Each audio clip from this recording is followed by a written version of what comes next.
Welcome back to Runeverse. I'm Andrew, and in this video I'm playing through Robomon, so I'm very excited to be previewing this game, which is going to be crowdfunding as I post this video, hopefully. It'll be up on GameFound. You can check the link in the description. I'll also recommend that you check that campaign page to see other content creators' videos, because I'm planning to do a kind of a full spoiler version, and if you don't want spoilers, this might not be the one for you. Other content creators might do more focused rundowns of how the game works. So if that's what you're looking for, definitely check those out. I am planning to gloss over a lot of the rules and get into playing as much of the story as I can and just make sure you know what is going on, how the rules work as we encounter them. And in fact, that is how the game is designed. There is a rules reference. You can always look up what you need to know, but you're intended to learn the rules the same way you kind of would in a video game tutorial, which is kind of what this game is simulating, is a video game type experience. Kind of an adventure, you're walking around, you might discover something new, and then an NPC will tell you how that works in the rules. But I'm not necessarily going to read all of that dialogue. I'll just tell you briefly how it works and move on. So this is the first game tutorial sheet. It's told me to make my character and open up to this page. It also has a QR code which you can scan to play some music. So let's just hit that. Nice background music. And the game also came with a full color character sheet, but I made a black and white copy. So this is mine. I put a sticker here. The game comes with a bunch of stickers. And again, this is all prototype, so imagine the best enhanced version of what you see today and check out the campaign for more specific details, but a bunch of options for what you would want your character to look like. And I took the one from here. I feel like this guy most resembles maybe me, minus the glasses. Of course, he hasn't grown his beard in yet. I named him Quixen, just a name I thought of. You can also see his 5 stats. So the first game tutorial sheet told me to assign my stats. They range from -1 up to +2. And the resolution system, if you're familiar with the Apocalypse World role-playing game or Powered by the Apocalypse role-playing games, this is a system popularized by that. It's very basic. Roll 2d6 and add your modifier. But we'll get into that later. So the first game tutorial told me to open the adventure book 2 here. This is Copper Ridge, but it has this icon here which is telling me to open up the adventure book to a particular page. So this says 10 and it's on page 01.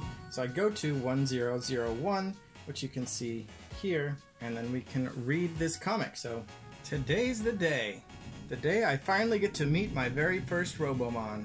Hey champ, looks like you're right on time.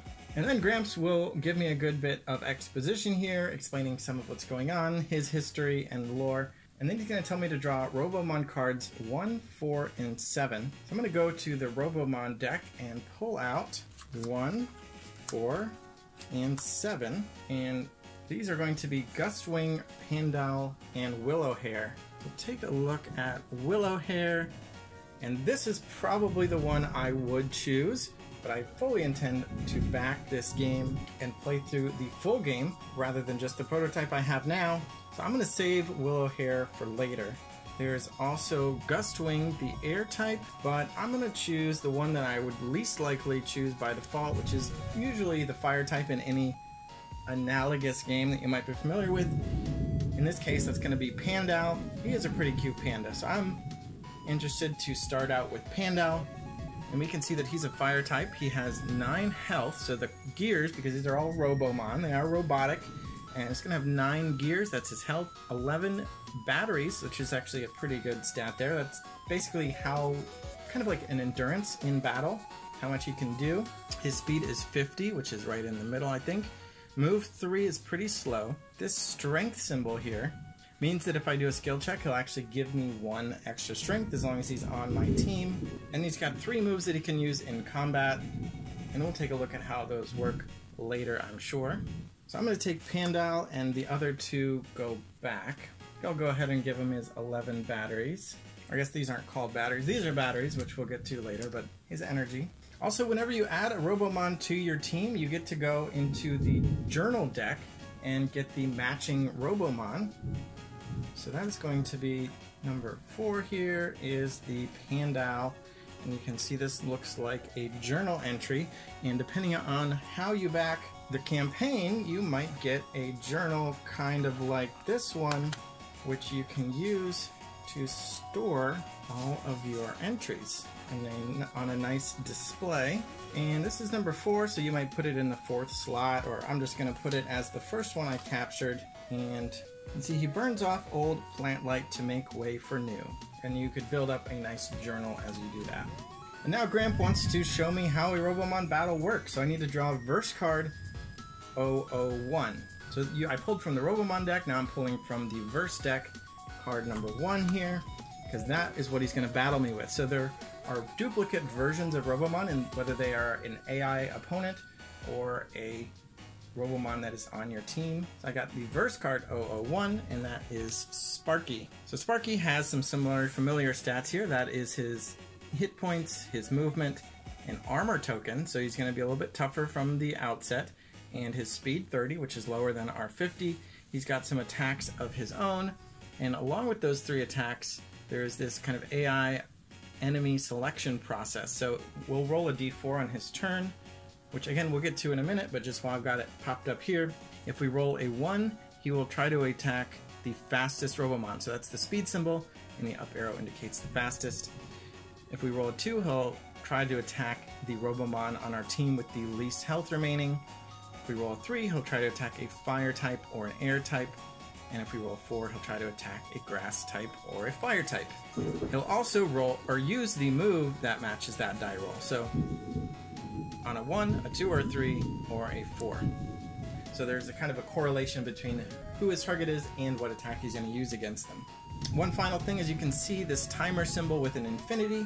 Whenever you are battling a wild Robomon, you might hit these timer symbols on the dice, which we'll get to in a moment. And whenever you do, you add a timer token to that Robomon. And if it is ever that Robomon's turn and it has timer tokens equal to its timer stat, it will run away. You won't be able to battle it anymore. You won't be able to try to reprogram it, which would add it to your team. In this case, Sparky has an infinity, so he will never run away. But we're also not going to be reprogramming him yet because at this point we haven't learned about it. So we're going to put Sparky out as our opponent. So maybe I'll keep my team close and the enemies farther away in this case. And move on to the next page for rules on how this works. In this case, it's actually telling me to go to the rules reference book, which is here, for this introductory Battle Sparky situation, which is nice because if you ever need to learn up the basics of battling a wild Robomon, it's in the rules reference. You don't have to try to find it in the adventure book. But I'm going to walk you through it so we don't have to read this all out necessarily now. So the first thing I'm going to do is assign the speed or the order of attacking to the Robomon by looking at who is the fastest. I have a speed of 50, so I'm going to be the first one, or Pando will be first. And Sparky is the only other Robomon, so we're going to give him a 2. He does have that shield icon that we looked at, so I'm going to give him this shield token as well. That will block the first 2 damage that he takes. So I'm excited. This is my first actual Robomon battle. I've been reading a lot, but I haven't done a battle yet. So here we go. I do need this dice tray because we're going to be rolling our action dice to see what Pando can do in combat. In addition, we will need this action token, and anytime after we roll dice, we can select if we want it to be an attack / special attack, or do we want to use it as movement or an armor. So let's put that by Pando and roll up our dice. So we got 3 of these symbols. This symbol is a wild, but it's not a free wild. You have to pay for it. It costs 1 of your Robomon's energy. I also did get this armor symbol, so we can block 2 damage from Sparky. And I got 2 of these attack symbols, which means Pando is going to be able to use a basic attack. Got 1 special attack symbol, which will let him use a special attack. More dice is better because you get a more powerful attack out of it. So let's take a look at Slam now. You can see that is indicated as a basic attack symbol, of which we got 2 on our dice. So we could use those 2 dice to do 3 damage. If we had 1 of those symbols, it would do 2. If we had 3 of those symbols, it would do 5. Since we have 2, it would do 3 damage. We could use these wilds to bump it up to 3, and then we would do the 3rd digit of damage, which is 5. We could not spend more because there's no point adding more attacks. Maximum is 5. So that attack would also cost us 1 of his energy.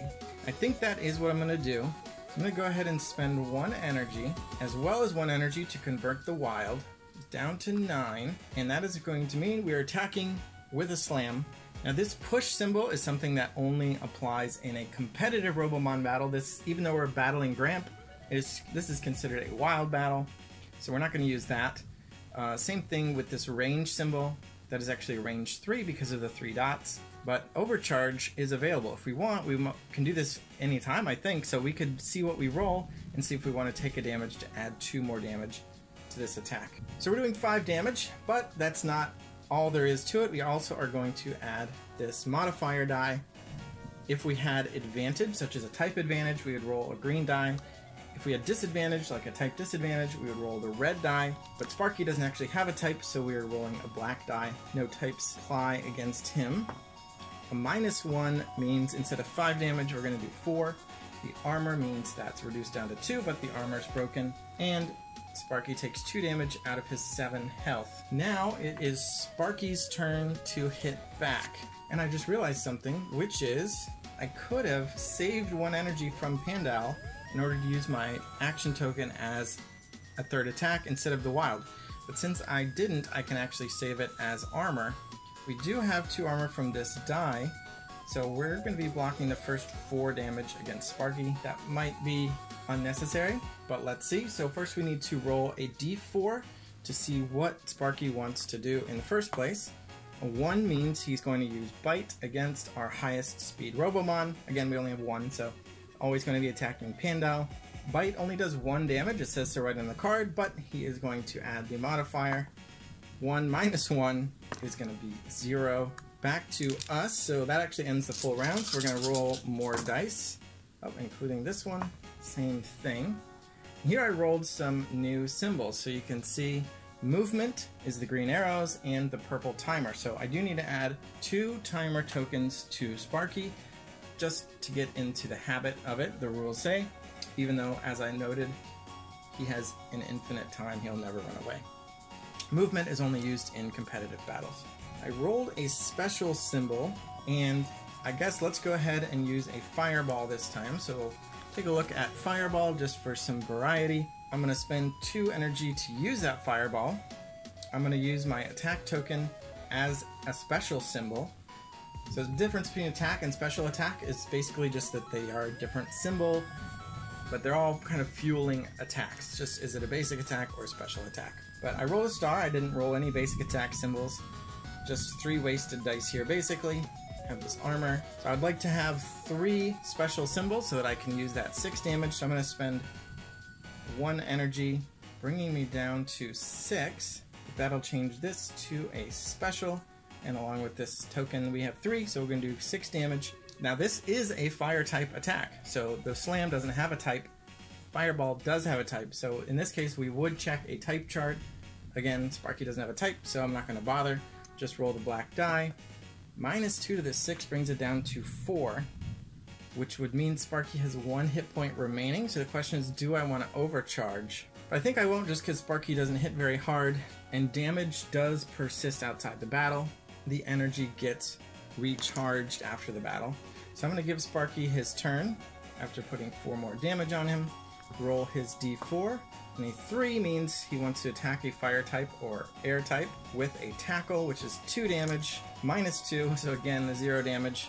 You don't even have to use our armor token. And I'll roll these again, see if we can finish him off. So we got a lot of movement and timers. 3 more timers. I'm going to spend 1 energy for slam, 1 energy to change this into an attack. And I'll use the action token for the 3rd point. So we're down to 4 energy, but we're hitting for a 5-point slam with the modifier of 0, so just 5. That is way overkill on Sparky. So Graham says now that we beat Sparky, we get to bring some information with us, which is basically the type chart. He says draw a card 1 from the adventure deck, and that is going to be the type chart. So in the future, when we battle Robomon that do have types, this is going to tell us when we have advantage or disadvantage, or when the attacking Robomon has advantage or disadvantage. But again, that only applies when you are using a special attack. If you are using those red burst symbols, those are basic attacks and will not use the type chart. And this is the first component, other than maybe this Pando here, that we'd probably put into our save box so that we know we have this. It is no longer part of the adventure deck. This is something we can bring with us and we'll always remember. We're not going to use the save box now, but that is for when you pack up the game. You know what you have with you. We also get to receive the Robomon Tracker because Gramp is going to start teaching us how to reprogram Robomon and add them to our team. So on the back of your character sheet, it's a bit cut off here, but on the full version there are 5 spots for key items, you might call them. And these items also appear as stickers, so a bit of a spoiler, but right now we're getting the Robomon Tracker here, which you can see looks like a little Nintendo Switch, and that will scan the area for Robomon, allowing us to participate in wild battles. Alright, so I just drew my Robomon Tracker in rather than use the sticker. If this were my final copy of the game, I would definitely be stickering up everything. But now I know how to use this here. So if you can see, this is the example in the adventure book. Down here you can see the actual scanner area on Copper Ridge. So this is where we are now. We're in Gramp's mechanic shop right now. But the way it works is you will roll 2 d6, and these are basic d6, and then you check the coordinates. So let's see what I got. I got a 3 and a 6. So I look on the x-axis here, the 3 and the 6 is here, so I would be in this space here, which is empty. So an empty space means you don't find a Robomon to battle. You do have to spend a battery in order to make that roll, but you can spend additional batteries to change the dice. So in this case, I can see I'm only 1 space away from being able to battle Robomon number 17. So I might spend a second battery to change this 3 into a 4. So now I'm at the 4-6 position, which would let me battle Robomon number 17. But we're not doing that right now because we don't have any batteries and we're still in Gramp's garage, but he actually gives us 5 batteries next. So now we have the Robomon Tracker, we know how to use it, and we have the fuel for it. He also mentions that we can get certificates through certain achievements as we explore. He also gives us the fold-out map, which I don't know if this is what it's supposed to be, but at least for this prototype I have this brochure which has a nice map inside with some notes, and on the back there's an advertisement for 50% off admission to the Robomon Fighting League World Championship Tournament, along with a little biography of Terrence Roboman Warden and some other advertisements on the back. I'm not sure if that's the same map that we'll be getting in the final copy. And then Gramp says, so get out of here and go make it happen. I'll be here when you get back. I'll tell you what, take old Sparky with you. Gain Robomon 0. So now we have 2 Robomon on our team. Sparky's coming with us, and this looks like a much stronger version than the one we just battled here. So he'll go back onto the verse stack, and we now have a second teammate. He's been a trusty companion to me, and I'm sure he'll be one to you too. Ah, down boy! Now we go to 1202, which is actually Gramp's garage. And now we can see what it looks like in his room, and there are different little nodes here that we can interact with. First thing, if we talk to Gramp, he says, are you out of money? And it says, read this if you have less than 3 silver, which we haven't gotten any. And he gives us 10. So now we have some of the in-game currency.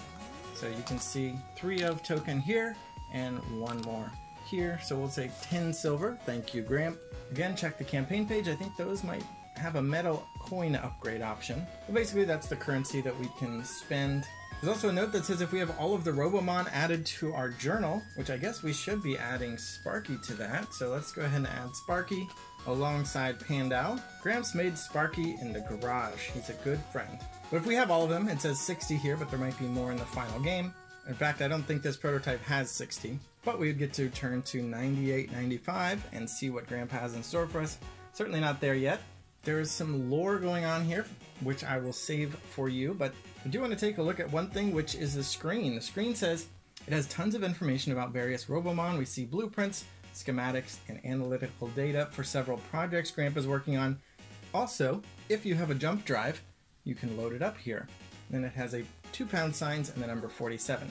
We don't have a jump drive, but let's go ahead and keep looking around. For example, let's go ahead and check the bookcase, which says a small jump drive falls to the floor. Draw card 7 from the adventure deck. And now we do have a jump drive, and the jump drive says 23 on it. So now we can bring that back to the screen, which had the pound signs and 47. And adding the 2-3 on jump drive to the 47, we know we can turn to 2-3-4-7.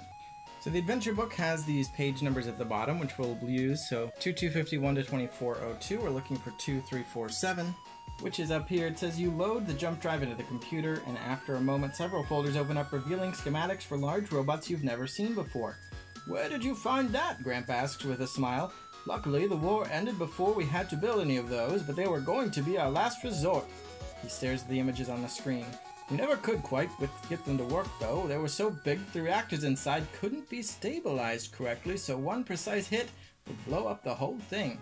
At least that's what all the simulations told us. Gramp ejects the jump drive and puts it in his pocket. Wouldn't want this to fall into the wrong hands. Place jump drive 23 back into the adventure deck. Go back to Gramp's garage. So just like that, we have to put the jump drive back, but as you can see, the items and the way the item system works and the way looking up journal entries works, well, you can get an idea for what's going on there. And I think we've seen enough of the garage, so down here it says page 2. A number with an arrow means to turn to this page in the map book. If this is your first game, refer to page 2 of the first game tutorial. And this basically just tells us how this stuff works, which I'm going to be going over as it comes up. So we don't need to go through that verbatim. But now that we are actually in Copper Ridge, we came out of Gramp's mechanic shop, we can imagine ourselves being right here, although really the entire map is open to us. We can interact with any of these things we want. But let's go ahead and play the Copper Ridge music. Now we feel more immersed in the outdoor setting here. And then we can take a look at the few of the icons before we start really going into them. So over here, let's take a look at this magnifying glass. It also says 24 here, which means we can look up the entry. We are on page 2 because Copper Ridge is page 1 on the left side and page 2 on the right side, which is where this symbol is. So we go to 2402. That's the entry number. The number on the map is always the first 2 digits. The page number is always the second 2 digits. So 2402 is basically a rules entry, part of the tutorialization, telling us how search icons, doors, and chests work. You can only interact with them one time, and you basically just search by rolling a die. It also says, whose items are these? Is it alright to just take things like this? Does everyone in this world do this like a bunch of opportunistic hoarders? It's probably better just not to ask these questions. Just assume the people who've left those things there wanted you to have them. So we're rolling for the magnifying glass, so let's go ahead and roll the d4 and see what we find. 1 means we got another battery. So now we have 6 of these. And you can also see there are 4 colored circles down beneath it. There's black, red, blue, and I guess gray. And those refer to basically the playthrough. This is like your save file. Things that don't go in the box but you still need to save is information about who, what you've interacted with on the map. And that's what these dots are for. So really what I should do now is fill in that black circle with a pencil to indicate that I have interacted with that. I've already found the item. It can't be found again during my entire playthrough of black, so to speak. If I wanted to play through it again, I could play as red, blue, or gray and fill in the appropriate bubbles. I'm not going to be actually filling in the bubbles, and I'm probably not going to mention them again. But just keep in mind that all of these interaction points are single use and consumed. When they are not single use, for example, if someone gives you a quest, which we'll probably see shortly, you can fill it in halfway to show that you've begun to interact with it, but you haven't completed it yet. There are also other nodes that you don't consume. They don't have colored bubbles underneath them, so you don't have to worry about that. But those are things like maybe the shops, I think, or the Robomon centers, I think, which we don't see on this map here, but those you can go back as many times as you want, so you don't have to fill in a bubble. And then over here on page 1, we see a door symbol. So this is basically the same thing. This one also has a number, which is why I'm calling it out. So we're going to look up 2101, because again, this is on page 1, and it's basically just the same entry again. So depending on which one you wanted to interact with first, you might not know yet what that symbol is for, but we already covered doors, chests, and search icons. They're different icons, but they use a lot of the same rules. At least actually so far, they use all the same rules. And most of them do not have numbers. They don't have entries. You just roll on the chart at the bottom. Speaking of which, let's go ahead and roll on this. So this is a door handle. It says to roll a d4, so I'll use that. And again, I got a 1. So I get another battery. So I guess I'm going to be hunting for Robomon. Those other items, metal, coolant, sensory, wire, small repair kit, some of those are actually items you can use to upgrade your Robomon. So they do have upgraded forms if you can find the blueprints for it. which the rules haven't covered yet, but I may have read ahead. So I'm going to go ahead and roll on the other searchable objects. There's another door handle here, somebody else's house I can break into, a couple more over here, as well as another search. So for this search icon, I got another battery. For this door, got another battery. For this door, I got another battery. And for this door, I get a wire. So now I'm actually going to pull out my character sheet and you can see these different objects, and by wire I'm just going to mark with a pencil that I have one. And now when I want to end the game, when I'm done playing Robomon, I've already marked my wire down over there, but the batteries are more liquid of a currency, use them more often and get them more often, which is why they have the tokens. But when I'm done, I can either put these tokens into the save box, or if I just have so many, I can actually write it down on the sheet that I've got a certain number of them. Maybe I could write down 20 on the sheet and then still have 3 tokens. So now I know I have 23. 20 are in pencil form and 3 of them are in token form, or however you want to do that. So now I decided to interact with this Mrs. Sands. So I went to 1902, and here she's basically saying she has a cleaning robot, but it needs a replacement power core, and she would love for me to bring her one. So I'm going to draw the card 3 from the adventure deck, because that's what it says to do.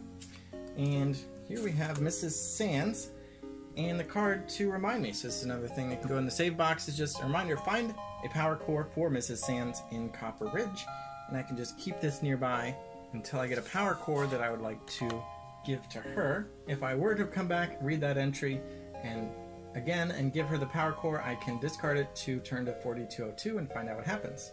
Mr. Chalmers here, over on page 2602, has congratulated me for becoming a Robomon trainer, seeking Ranger certification, and he gives me 3 reprogrammers. So these don't have a token, so I'm just going to go ahead and write down that I now have 3 reprogrammers, and these are what you can actually use to reprogram Robomon and add them to your team. So these are small reprogrammers. There are medium and large, which increase your chances of success. And then he asks, do you know how to use these things?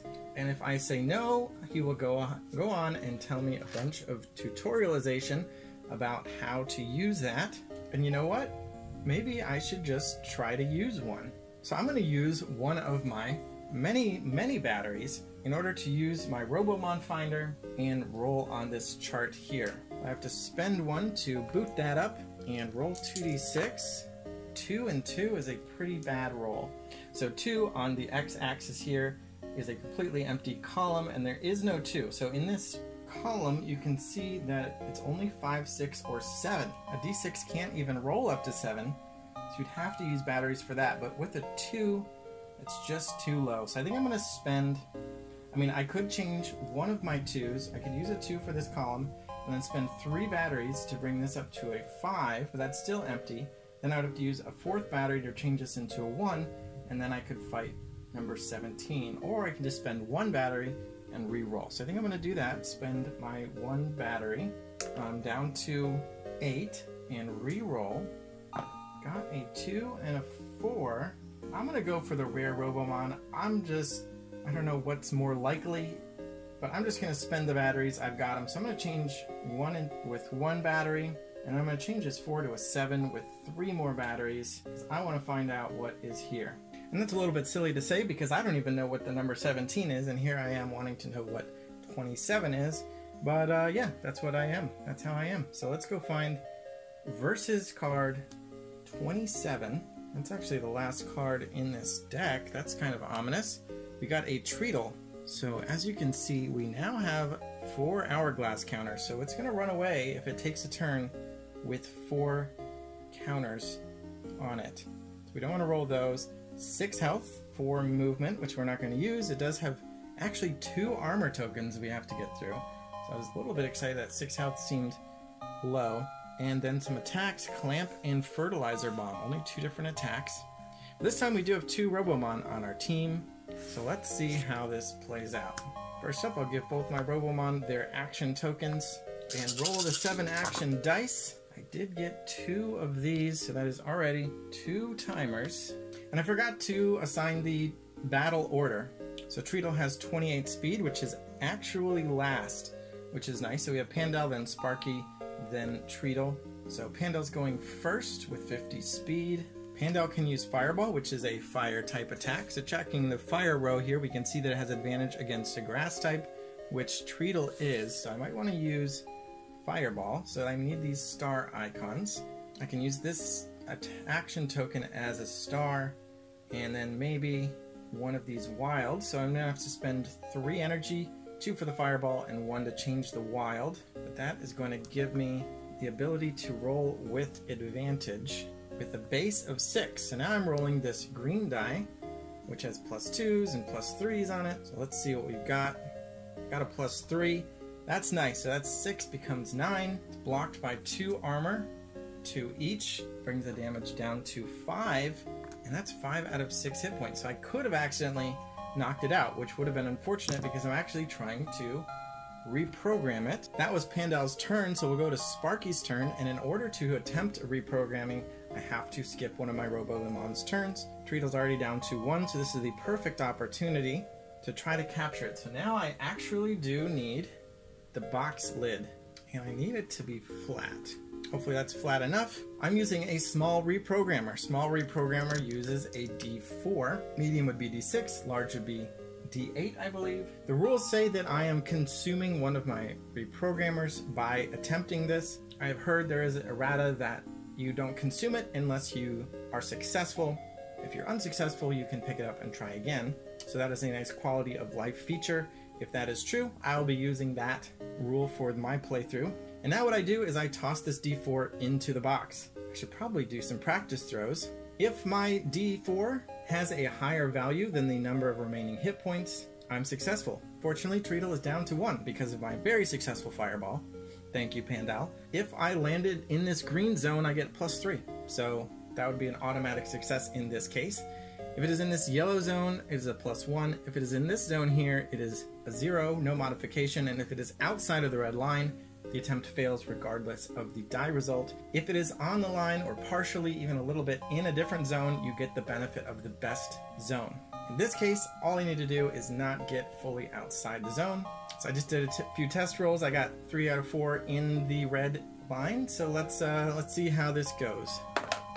Nice. So I think that would be considered to be touching that yellow line. So I get a +1. I rolled a 3, so that is a 4. 4 is more than the 1 hit point that Treatle has left, so I have reprogrammed it. So I do need to change my number of reprogrammers remaining from 3 to 2 because this one is used. That will end the combat. Oh, I forgot to spend Pandal's energy, but it resets now anyway. And now this Treatle will go back into the versus deck.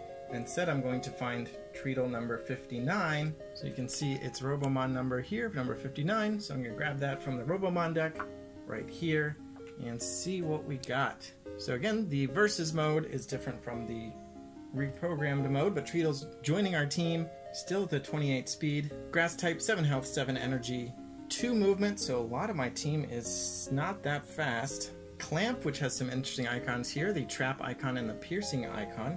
But if it starts next to a tree, it gets to use 4 extra movement. What is a tree?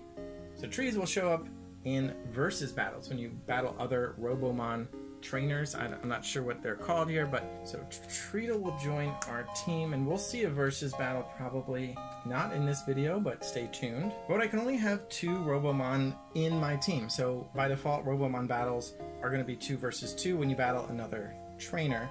So I think Sparky is not going to get an opportunity to show off his skills. I'm going to put him aside and add Treatle to the team. Whenever you find a Robomon center, you can swap out your team. So when you capture one, or when you reprogram one, you can add it and move somebody to the side. Or when you're at a Robomon center, you can swap them out. So now I went ahead and moved on to talk to Veronica here. She is Ricky's mom. I think we can see Ricky down here playing with his Robo-Dog. And she has another quest for us, which is that Ricky's going to need another microchip. Sounds like he got some cybernetic implants to make up for some kind of surgery that he had. So she's going to want a microchip. So let's grab card 10.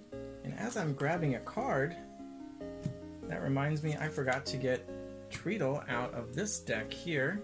And it looks like it's numbered 67 for some reason, but that is Treatle. So let's take a look at Veronica's quest for us here. Find a microchip for Ricky's mom. So we'll put that with our other mission. Need a power core and a microchip.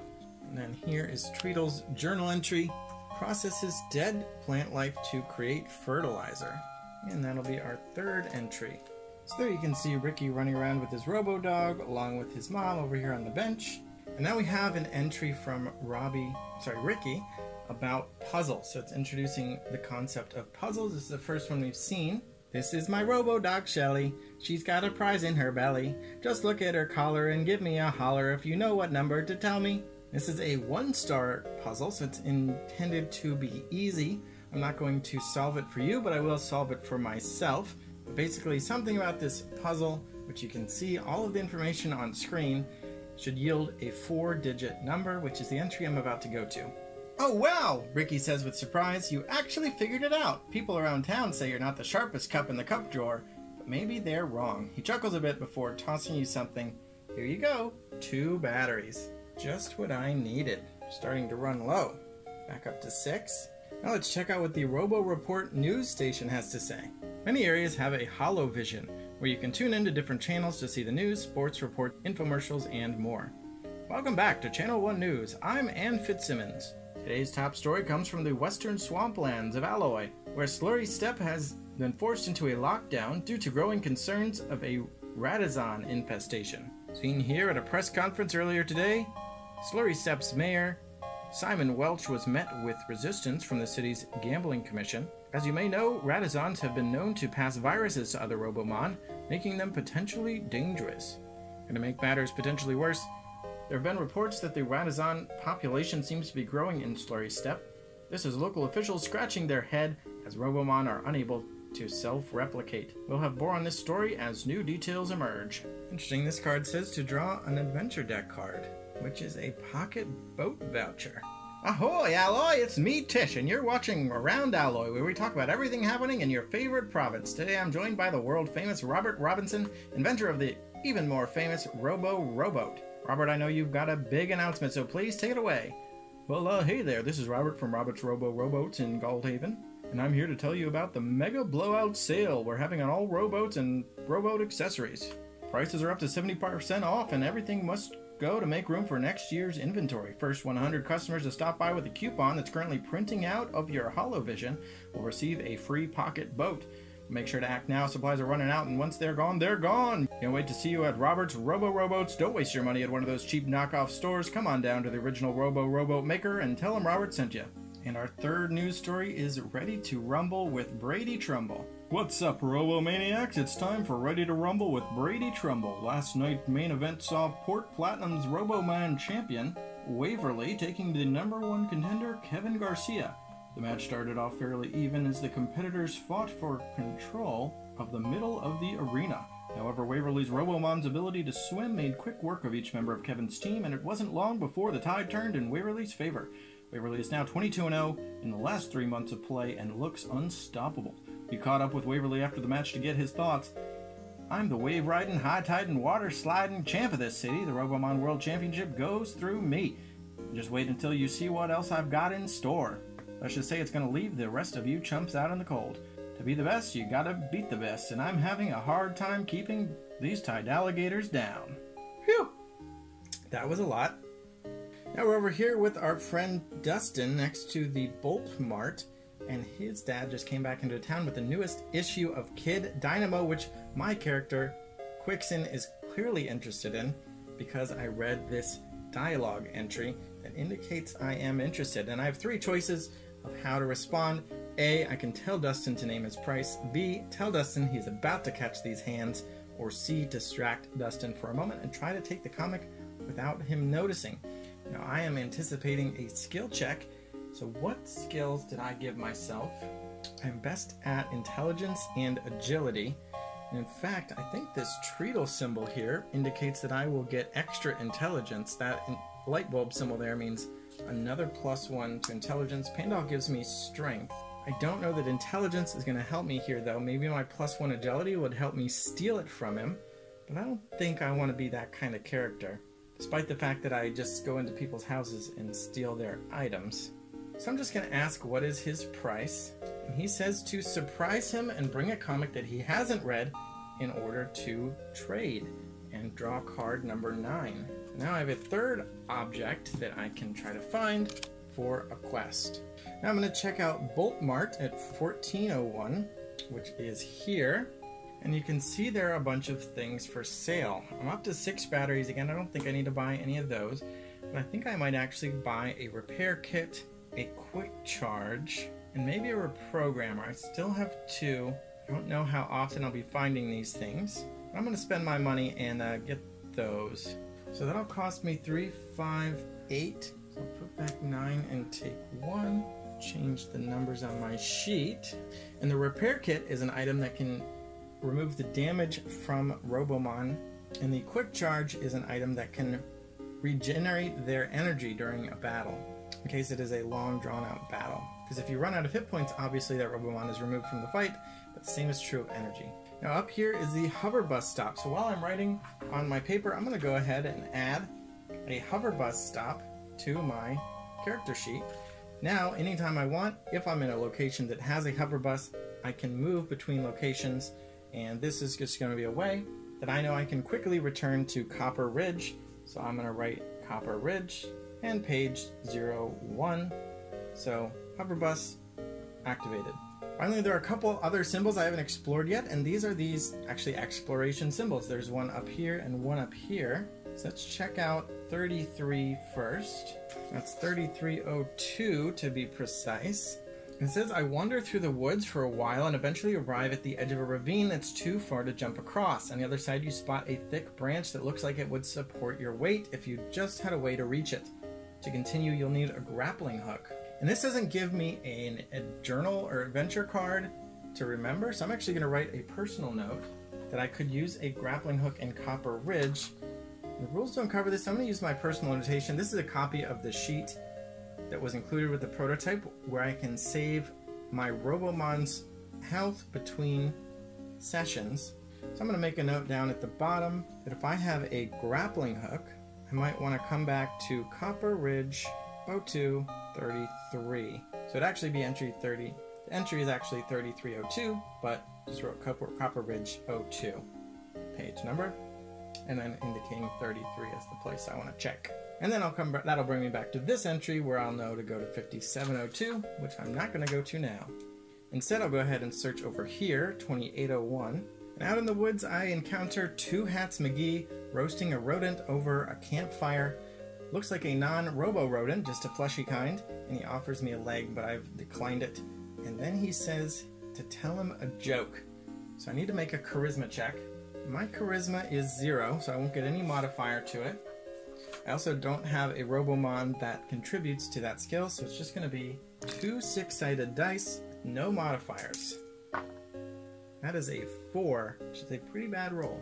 And then checking here, it says if I rolled a 2 to a 6, I ramble off a joke that Gramp told me, but I tell it wrong. And Two Hats McGee just says, well, at least you tried. Peeking ahead, I can see that if I did a little bit better, he would have given me a reprogrammer. If I did really good joke, he would have given me a medium reprogrammer and 2 batteries. Fortunately, charisma was not my strong suit.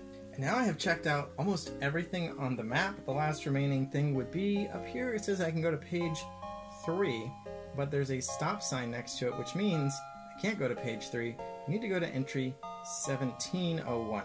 Well, here comes the newbie.